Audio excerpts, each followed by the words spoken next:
Welcome back, everyone. Thanks so much for joining me again today. You know, we often think of battles and generals when we remember the Crimean War, but what if I told you one of its deadliest moments wasn't fought with cannons or rifles, but with wind, waves and ice?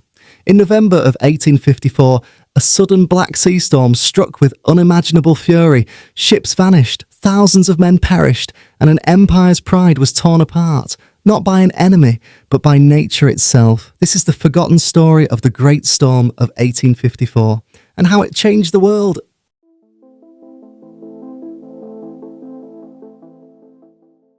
The middle of the 19th century was a time of shifting alliances, imperial rivalries, and technological transition. Europe, though no stranger to conflict, was entering an age where industrial power and global strategy began to fuse with older traditions of dynastic politics. At the centre of this turbulent landscape stood the Crimean Peninsula, a rocky outcrop in the Black Sea that in 1854 became the focal point of a war that would test not only armies and empires, but also the endurance of ordinary men against the power of nature itself. The Crimean War began in 1853, but its roots stretch back decades. The Ottoman Empire, long considered the sick man of Europe, was in decline, and its weakness invited intervention. Russia, under Tsar Nicholas I, saw itself as both protector of Orthodox Christians in Ottoman territories and as a great power entitled to extend influence over the Balkans and beyond. Britain and France, fearful of Russian expansion threatening their own interests in the Mediterranean and beyond, threw their weight behind the Ottomans. The stage was thus set for one of the first truly modern wars, a conflict fought not just with muskets and sabres, but with railways, telegraphs, steamships and mass circulation newspapers reporting every detail back home. At the heart of the war was the Black Sea. This inland sea, bordered by the empires now locked in combat, became both battlefield and lifeline. Russia's naval presence at Sevastopol was formidable, its ships of the line guarding one of the most important harbours in the south. For the Allies, controlling the seas around Crimea was essential. Every soldier, every cannon, every ration of bread and every bale of medical supplies had to be carried by ship across treacherous waters. Unlike continental wars where armies could march along supply roads, here the Allies were entirely dependent on the sea. If the fleets faltered, the war effort would falter with them. In 1854, Allied forces landed in Crimea and began their push towards Sevastopol, the fortress city that symbolised Russian power in the region. The campaign was gruelling from the outset. Troops endured heat, dust and poor sanitation. Supplies were inadequate, tents often missing, medical care primitive.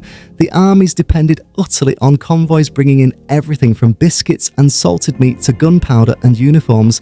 Balaclava Harbour, a small bottlenecked anchorage south of Sevastopol, became the vital artery through which supplies poured. Ships crowded the harbour, others hovered offshore waiting for room, and still more plied the routes from Constantinople and Varna, laden with cargo that was the difference between life and death for soldiers at the front.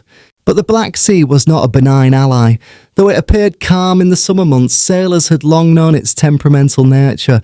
Winter storms could whip the waters into mountainous waves, tearing sails, snapping masts and driving even the stoutest vessels onto unseen shoals. These were not seas to be taken lightly, and yet the pressure of war left little choice. Ship after ship set sail, many inadequately loaded or poorly balanced, others crewed by men who had only the vaguest understanding of local conditions. Anchors that might have been sufficient in calmer waters were tested here against forces of almost unimaginable power. Still, in the late autumn of 1854, optimism lingered. The Allies had scored some victories. The siege of Sevastopol was tightening and reinforcements continued to arrive. London and Paris followed the progress eagerly, their newspapers filling columns with heroic imagery and tales of gallantry. Few back home thought of the prosaic but essential details of logistics. Even fewer understood that behind the great manoeuvres of armies lay a fragile chain of supply stretched across a restless sea. It was into this precarious balance of war, weather and human endeavour that the Great Storm of 1854 would strike. Before the storm, there was confidence. After it, there would be ruin, outrage, and lessons painfully learned. The Crimean War would continue, but it would do so under the shadow of a catastrophe that revealed how quickly nature could humble the designs of empires. The Allies had prepared for Russian gunfire, but they were not prepared for the Black Sea's wrath. The fleets of Britain and France in the Black Sea during 1854 were a patchwork of old and new, traditional and experimental, reflecting the transition of naval warfare in the mid-19th century. Wooden sailing ships, their designs rooted in centuries of tradition, still made up the bulk of the Allied convoys, but interspersed among them were modern steam-powered vessels, iron-hulled ships whose smokestacks stood as a promise of the future. The Crimean War was one of the first major conflicts to witness this uneasy coexistence, where the age of sail had not yet yielded fully to the age of steam. In Balaclava harbour and beyond, hundreds of ships gathered. Some carried regiments of infantry, others wagon loads of cannon and ammunition, others mountains of supplies: flour, biscuits, salted pork, preserved vegetables, barrels of rum, boots, blankets and tents. The scale was staggering. For every soldier at the front, several tons of material had to be delivered. Horses too were shipped across, crammed into stalls below decks, enduring long and miserable voyages that left many sick or dead before they ever set foot in Crimea. Life on these ships was as difficult as it was monotonous. Crews rose before dawn, hammocks swinging in the stale air below deck, the smell of tar mingling with the tang of salt and unwashed bodies. Meals were simple, hard-tack biscuits that broke teeth if not softened in water, salted beef tough from long storage, and occasionally a ration of rum to ward off the chill. Sailors hauled lines, scrubbed decks, and repaired sails frayed by constant use. On the steamships, stokers worked in suffocating heat, shoveling coal into boilers that belched smoke into the sky. Discipline was strict. The Royal Navy had long traditions of order, and infractions were punished swiftly. Yet in the convoys bound for Crimea, many crews were not hardened veterans of naval service, but rather hastily assembled men, merchant sailors pressed into military logistics who knew little of strict naval routines.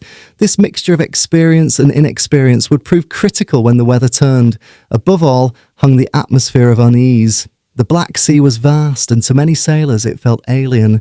Unlike the familiar Atlantic or Mediterranean routes, this inland sea had a reputation for sudden changes.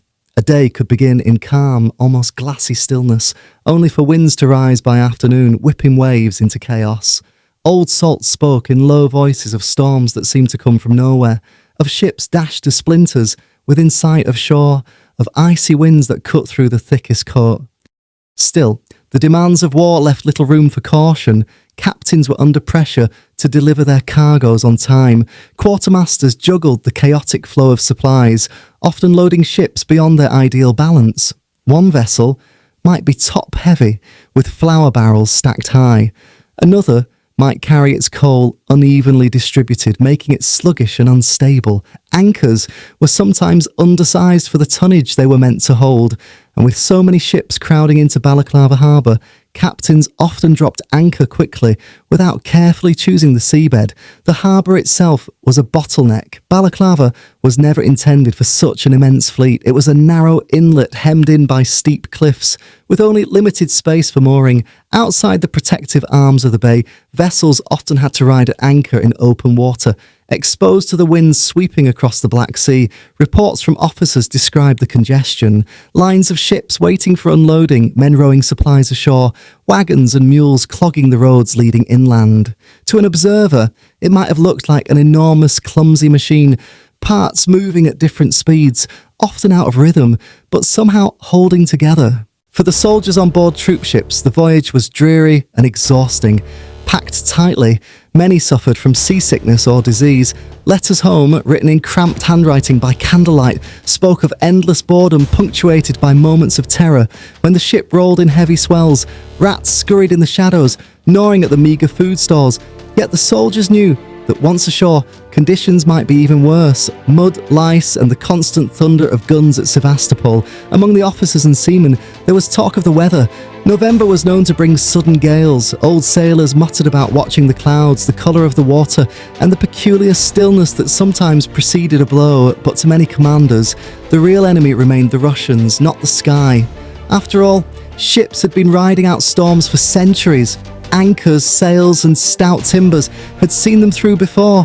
Why should this sea be any different? And so, the Great Fleet remained scattered across the Black Sea and Balaclava's approaches, their decks creaking, their holds heavy, with the lifeblood of an army. Men worked, ate, quarrelled, and sang in the lulls between labour, unaware that within days, the sea they trusted would turn on them with a fury beyond imagination. For now, the horizon remained deceptively calm. The gulls wheeled lazily, the sails hung slack in light breezes, and the smoke from steamships drifted gently into the grey sky.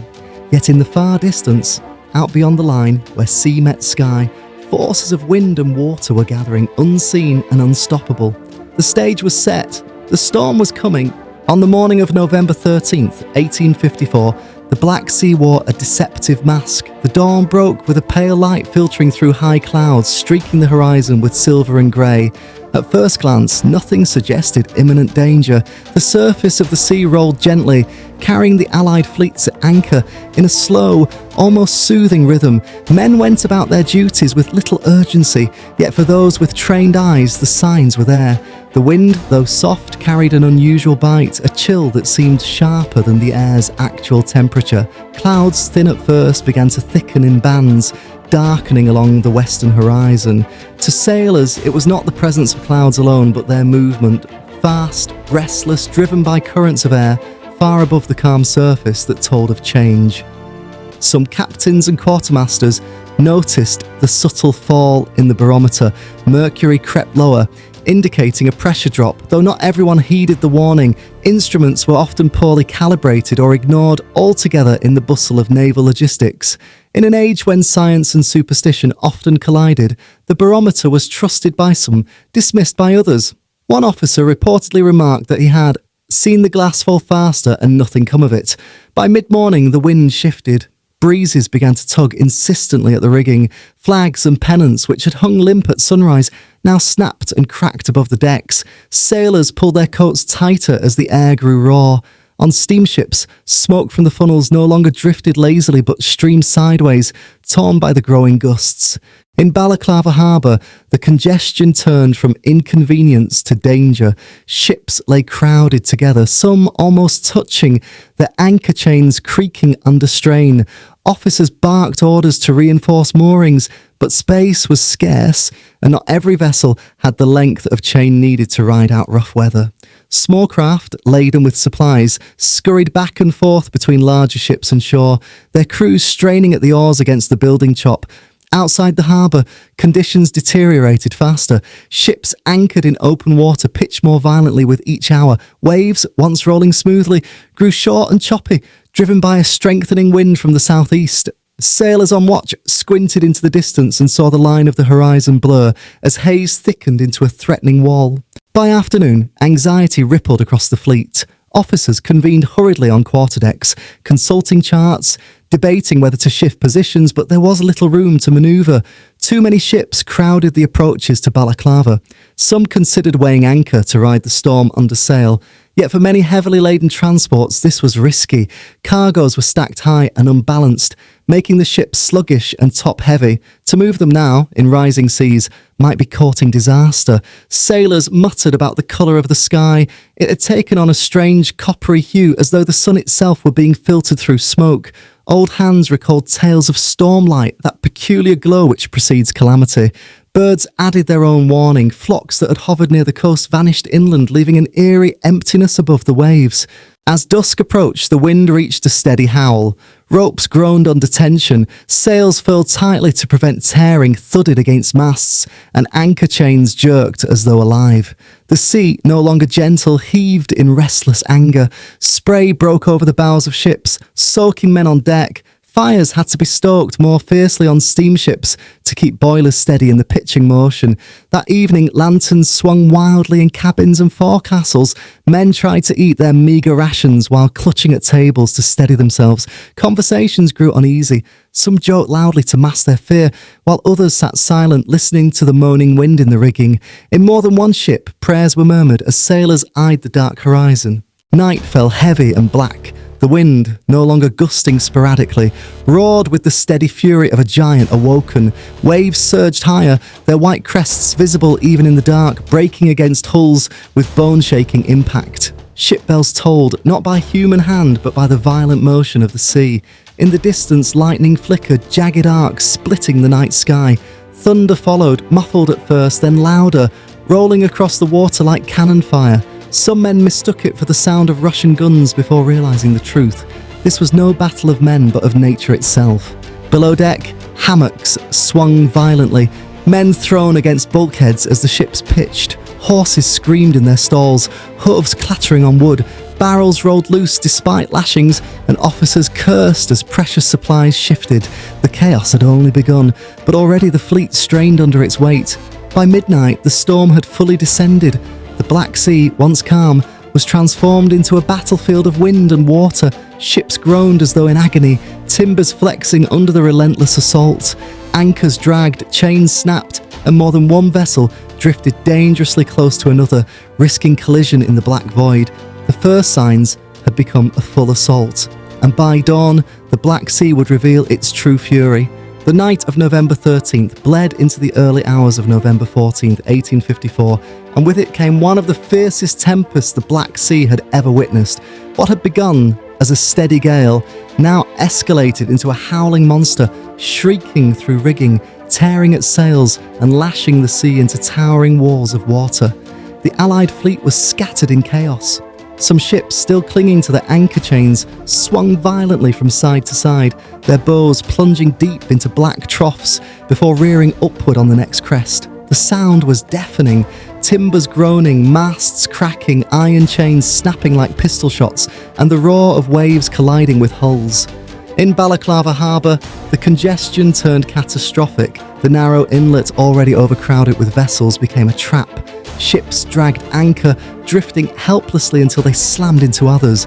Wooden hulls crunched, rigging entangled, and yards splintered as vessels locked together like struggling beasts. Smaller craft were crushed outright, their crews hurled into the boiling sea.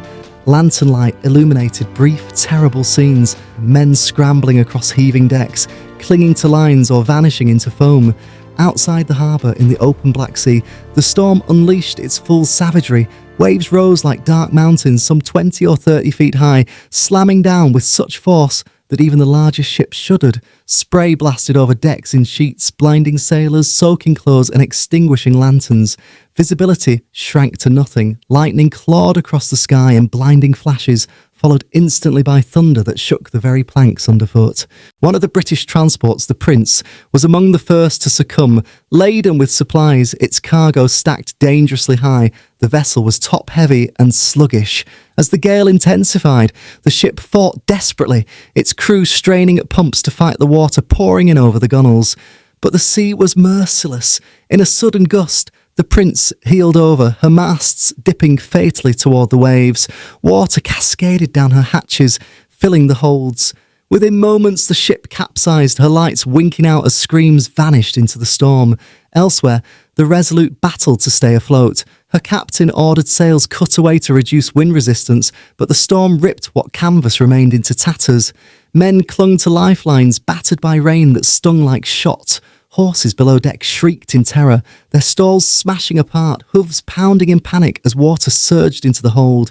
The crew, overwhelmed, prayed aloud as the ship listed. Some were washed overboard, their cries lost to the roaring wind. Steamships fared little better. The ironclad Cyclops, though powerful under steam, found herself barely manageable. Her boilers strained, engineers shoveling coal furiously as the screw thrashed uselessly in the air between plunges. Each time the bow buried itself in a wave, seawater gushed down the funnels, hissing against hot metal. Men below feared the boilers would burst. By dawn, the storm reached its zenith. The sea was no longer a collection of waves, but a rolling chaos. Crests colliding, troughs collapsing, the entire surface of the Black Sea transformed into a writhing mass. Ships that had held out through the night now began to break apart. Masts snapped like twigs, yards and spars rained down, crushing men beneath. Deck houses tore loose and were swept away. The Banshee, Another British supply ship lost her rudder early in the morning. Helpless, she spun broadside to the waves, a death sentence in such seas. Each swell hammered her hull until it buckled. Crewmen, realising doom was certain, tried to launch boats, but the first was smashed to splinters as it touched the water. Those who leapt overboard were swept away instantly. Within minutes, the Banshee was gone, leaving only wreckage bobbing on the surface. For survivors in the water, the ordeal was hopeless. The cold struck like a knife, numbing limbs within minutes. Men clutched at floating planks, calling for help, but rescue was impossible. Even ships still afloat could barely manage their own survival, much less aid others. The cries dwindled until only the wind and waves remained. Onshore, the storm made its fury known as well. Waves pounded the coast near Balaclava, smashing supply depots, tossing small craft. Far inland, tents of the Allied encampments collapsed under the torrent of rain and wind. Soldiers and labourers scrambled to save what they could, dragging crates and barrels to higher ground. Though much was lost to the flood, the thin canvas of their shelters offered no protection. Men huddled together, soaked and shivering as nature waged war outside. The French fleet, anchored farther west, fared little better. Reports later spoke of ships dragging anchor until they grounded on rocky shoals, breaking apart in minutes. French sailors, like their British counterparts, battled with pumps, rigging and bare hands, but against the Black Sea, courage was not enough. Hour after hour, the storm raged without respite. It seemed endless, each blast of wind stronger than the last, each wave higher, as though the sea itself sought to erase every vessel from its surface. Some ships miraculously held, their anchors biting deep, their hulls battered but intact. Others vanished entirely, leaving only drifting wreckage and scattered corpses as testimony to their fate. By the time the storm began to abate, the Allied fleets were shattered. Where once had floated proud ships and bustling transports, now lay devastation. Hundreds of men were lost, thousands of tons of... When the fury of the Black Sea began to ebb, it did not vanish suddenly. The wind slackened in uneven bursts, gusts still shrieking through rigging before fading into ragged moans. The waves, though no longer towering walls, remained dangerous, colliding and collapsing in chaotic swells that tossed wreckage like toys.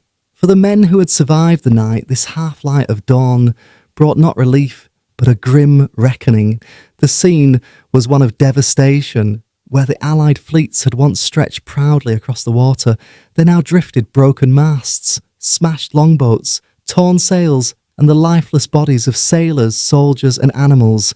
Dead horses bobbed on the foam, their manes tangled in rigging, crates of uniforms, barrels of flour, medical chests, and even cannon wheels floated aimlessly, carried by the currents towards the rocky Crimean coast. In Balaclava harbour, the wreckage piled high. Ships that had broken free of their moorings were grounded against the cliffs or jammed across the narrow entrance. The harbour resembled a battlefield, its waters choked with wrecks, smoke rising from fires started by lanterns and overturned stoves. The cries of the wounded carried through the chaos. Men trapped under collapsed masts, sailors half drowned but still clinging to shattered timbers. The first task was survival. Men staggered across decks, exhausted, faces grey with salt and cold, hands raw from clinging to ropes through the night. Those who could move tried to rescue their comrades. In one desperate effort, sailors from the still floating Agamemnon, an ironclad, hauled drowning men aboard by means of ropes thrown over the side. Some who grabbed hold were dragged in, coughing up seawater, while others slipped back into the churning sea before they could be secured. At the shoreline, soldiers who had endured the storm in sodden camps rushed into the surf, forming human chains to pull survivors ashore. Many collapsed as soon as they reached land, too weak to stand. Surgeons scrambled to set up makeshift stations in tents, barely standing after the night's battering. Fires were lit wherever dry wood could be found, men huddling around them, shivering violently as their bodies fought hypothermia.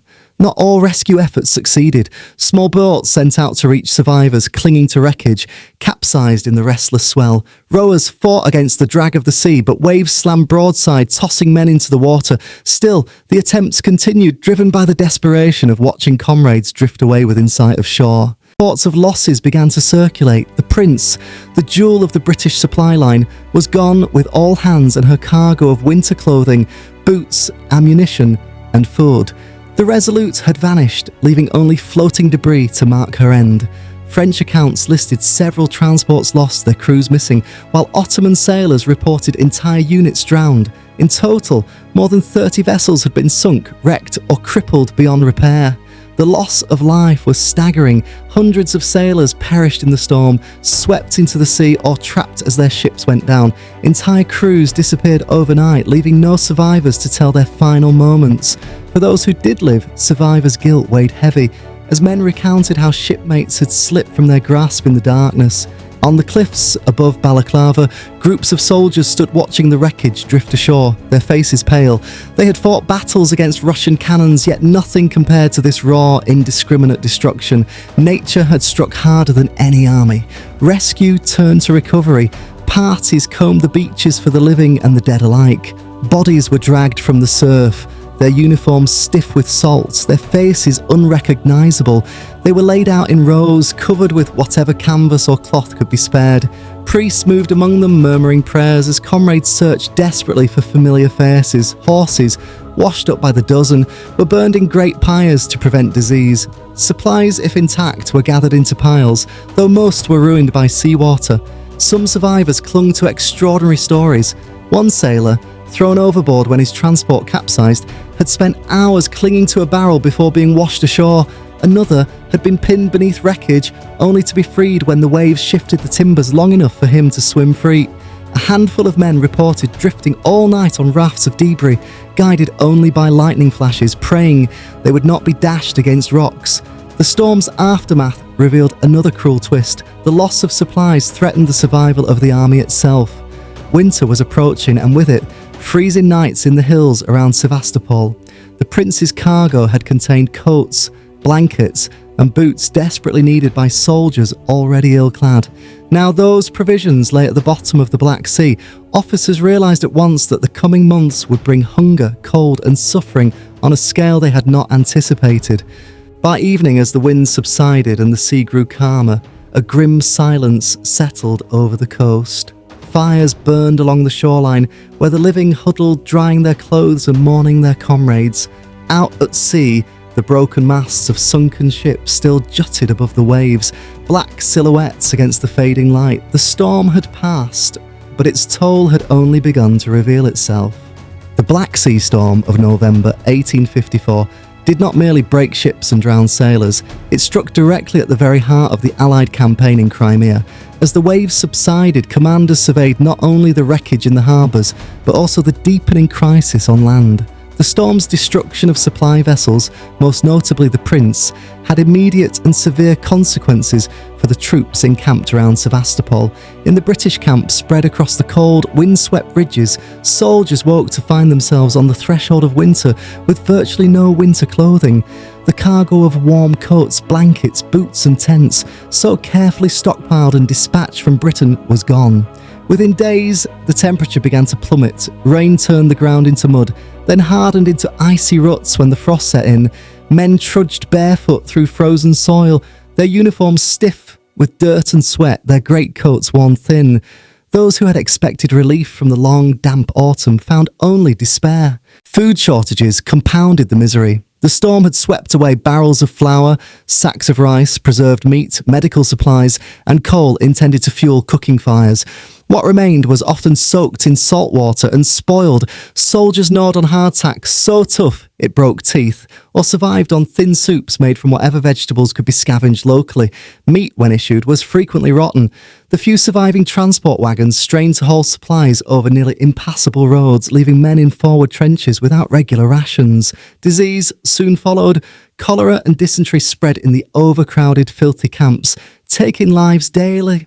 Frostbite claimed the toes and fingers of men forced to sleep without adequate blankets. Surgeons struggled to cope with a flood of patients, many of whom arrived with wounds festering from lack of dressings. The storm had washed away not only physical goods, but also the fragile balance of health in the Allied armies. The French fared slightly better, thanks to more robust supply arrangements and shorter lines of communication with their bases in the Mediterranean. Yet even they could not escape the shadow of the storm.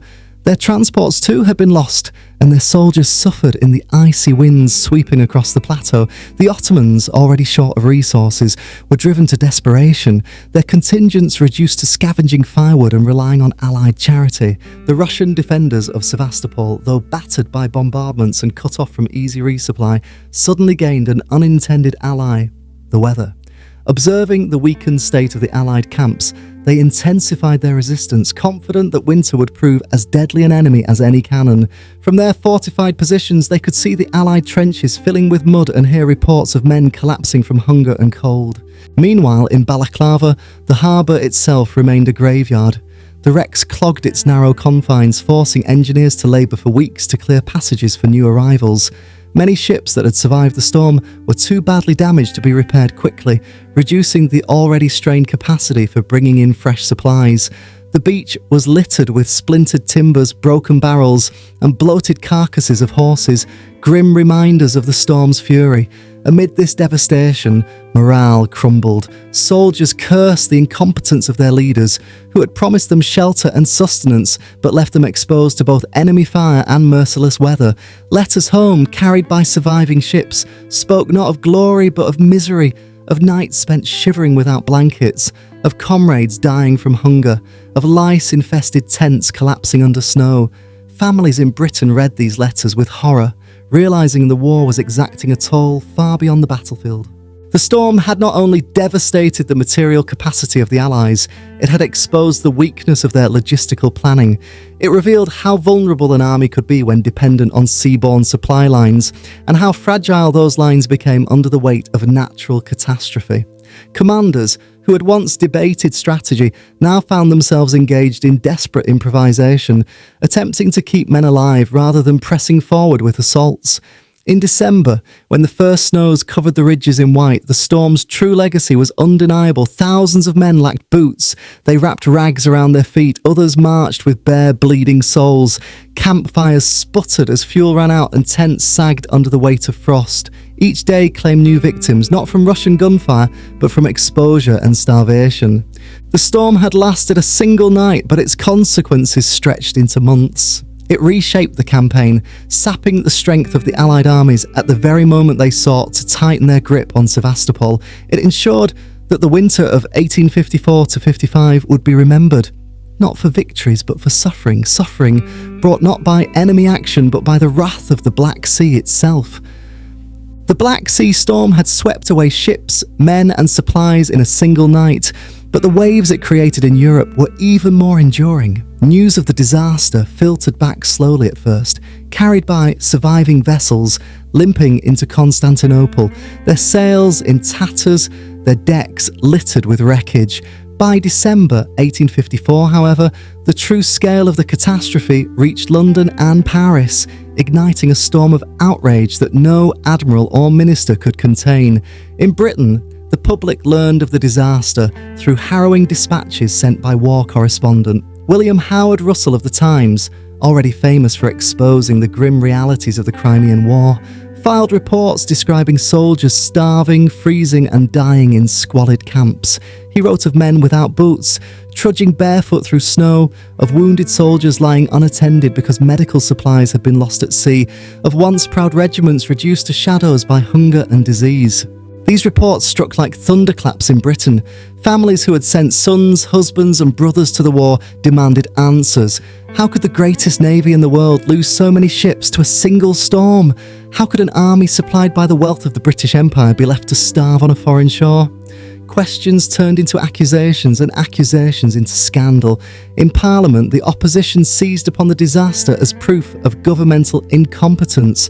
The Duke of Newcastle, then Secretary of State for War, was singled out for his poor oversight of logistics and his failure to provide adequate winter clothing and rations. Lord Aberdeen's coalition government, already under strain, found itself on the defensive. Pamphlets and political cartoons spread across the streets of London. Some mocked the War Office for its bureaucracy, while others depicted soldiers huddled around empty fires, abandoned by leaders in warm homes. Public sympathy for the troops mixed with fury at the establishment. For the first time, The gap between battlefield suffering and political decision-making was laid bare for ordinary citizens to see. The storm also amplified the emerging role of journalism in shaping public opinion. Russell's vivid, uncompromising descriptions bypassed official communiques and struck directly at the conscience of the British public. His reports were read aloud in taverns, discussed in drawing rooms, and even debated in Parliament. It was said that his pen had done more to expose the failings of the war effort than any Russian cannon. In France, the reaction was different but equally profound. French newspapers covered the disaster with a mixture of sympathy and pride. While acknowledging the losses, they emphasised how French logistics, though also strained, had managed to avoid the worst of the catastrophe. The French public, less directly shaken by the storm's impact, nonetheless grew increasingly concerned about the high cost of the campaign in Crimea.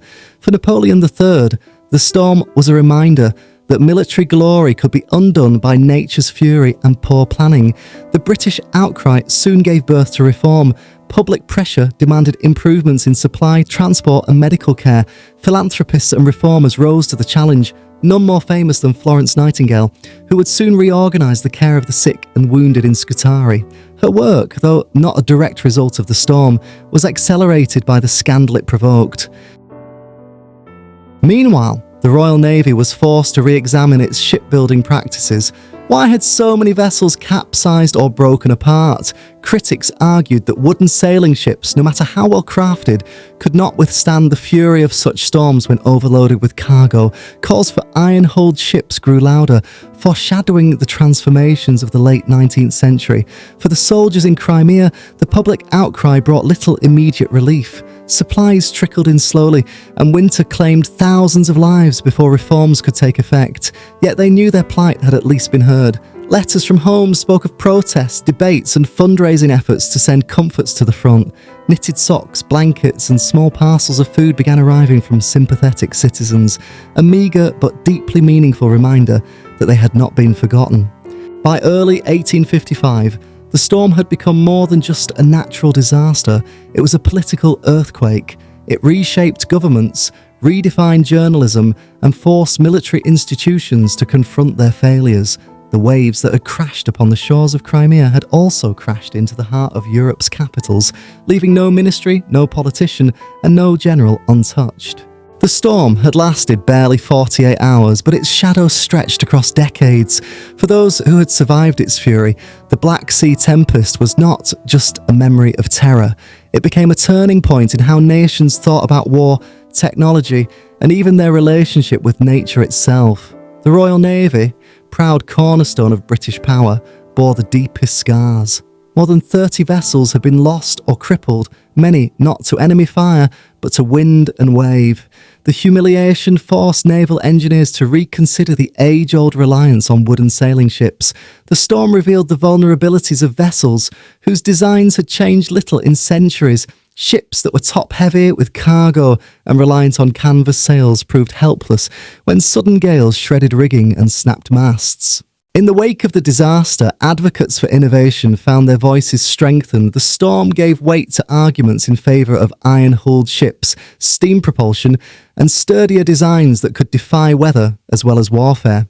By the 1860s, the Royal Navy had embarked on a transformation. Ironclads like HMS Warrior emerged, blending steam power with stronger hulls.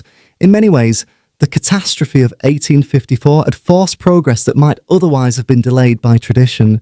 But it wasn't only technology that changed. The storm also exposed the fragile web of supply and logistics that sustained armies far from home. For the British in Crimea, the loss of food, winter clothing, tents and medical supplies had been as deadly as Russian artillery. Outrage at home demanded reform, and reform eventually came. The War Office streamlined its processes, though not without resistance from entrenched bureaucracy.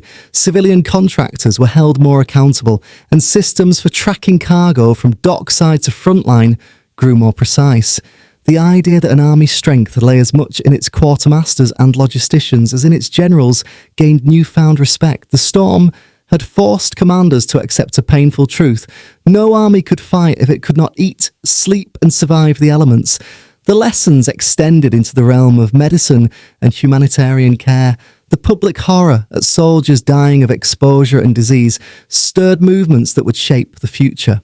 Florence Nightingale's reforms in military hospitals drew direct momentum from the scandal unleashed by the storm. Her insistence on cleanliness, organisation and proper supply lines redefined battlefield medicine, laying the groundwork for modern nursing and hospital care. Internationally, the storm underscored a sobering reality of the Crimean War.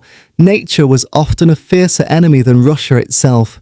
French officers, though less devastated by the storm than their British allies, likewise pushed for more robust planning and stockpiling. The Russian side too took note, recognising how weather could serve as a weapon no general could control. For centuries afterward, Russian military thought would view climate as a shield and ally, a perspective that echoed later in wars fought on their soil. Yet perhaps the most enduring legacy of the storm lay not in war, but in meteorology. The sheer destruction of the Black Sea Tempest highlighted the need for better understanding and forecasting of weather. At the time, storm prediction was rudimentary, often little more than guesswork. Ships sailed blind into gales with no warning, but the disaster of 1854 accelerated interest in systematic weather observation. In Britain, Admiral Robert Fitzroy, famed for his voyage with Charles Darwin, was moved by the storm's toll to campaign for a network of weather stations. Within a few years, the first organised meteorological offices were established. By the 1860s, storm warnings were being telegraphed to ports, a practice that saved countless lives. It is not too much to say that the tragedy of the Great Storm gave birth to modern weather forecasting. For the families of the dead, the legacy was measured not in reforms or technology, but in grief. Thousands of sailors, soldiers and camp followers never returned. Their absence was felt in empty chairs at kitchen tables across Britain, France and beyond. Memorials rose quietly in seaside towns, etched with the names of men claimed by the Black Sea. Some widows never learned exactly where their husbands had perished, only that the sea had taken them. In Sevastopol and the Crimean Peninsula, the storm left physical scars as well. Wrecked ships littered beaches, their splintered timbers dragged into makeshift shelters by soldiers desperate for firewood. The bones of men and animals alike lay beneath the snow, reminders of a night when nature had eclipsed human ambition. And yet, as time passed, the storm was woven into a larger narrative, the Crimean War as a crucible of modernity. The war had already introduced the world to the power of the press, the courage of nurses, and the limits of traditional military thinking. The Great Storm of 1854 stood among these milestones, a natural disaster that reshaped how nations fought, how they planned, and how they cared for their soldiers. By the end of the century, the storm was remembered less as a singular tragedy and more as a catalyst. It symbolised the end of an old age of war, where courage alone could not overcome logistics or weather. In its place emerged a new recognition that victory required not just bravery and ships, but foresight, science and preparation. The waves that had risen in the Black Sea had long since broken and rolled back into the depths. But the lessons they carried rippled outward for generations, altering the course of navies, governments, and even the daily forecasts that sailors and farmers alike came to depend upon. The storm was over, its legacy had only just begun. In the end, the Great Storm of 1854 was not merely an episode of violent weather, it was a collision between human ambition and the unyielding forces of nature. Men had sailed into the Black Sea with the confidence of empires, armed with fleets and armies convinced of their dominance. Yet within 2 days, the wind and sea reminded them of their frailty. For the soldiers shivering on the frozen plains of Crimea, the storm had stolen not only supplies, but also comrades and hope. For the sailors swept into the abyss, it had been a sudden, merciless end. For the families who waited in distant homes across Britain, France and Italy, it had been a silence that no letter would ever break. And yet from destruction came renewal, outrage gave rise to reform, grief inspired progress, shipbuilders abandoned centuries-old traditions and embraced iron and steam. Governments overhauled the ways they fed, clothed and treated their armies. Meteorologists found their calling, forging the first chains of global weather observation, so that never again would sailors be left without warning. The storm's true legacy was not measured only in the thousands of lives it claimed, but in the millions it saved in decades to come. Each ironclad that braved an ocean each hospital cleaned and supplied, each storm warning telegraphed to a port, all bore the unseen imprint of that terrible tempest. And so, the Great Storm of 1854 slipped into history, not forgotten, though overshadowed by the battles of Crimea. It lived on in the whispers of widows, in the lines of newspapers that had once shocked a nation, and in the slow but steady march of progress. The sea, indifferent as ever, closed over the wrecks and bones it had taken, but for humanity, the memory of the storm endured, a reminder that in the grand contest between man and nature, it is humility, foresight and adaptation, not arrogance, that ensure survival. The storm was not just a tragedy, it was a turning point.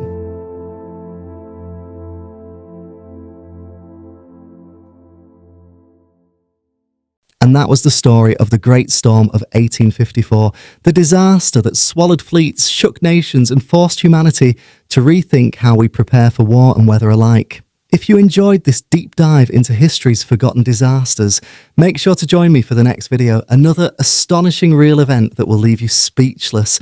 Until then, don't forget to check out the channel, where you'll find stories waiting for you. Thank you for watching, and I'll see you very soon.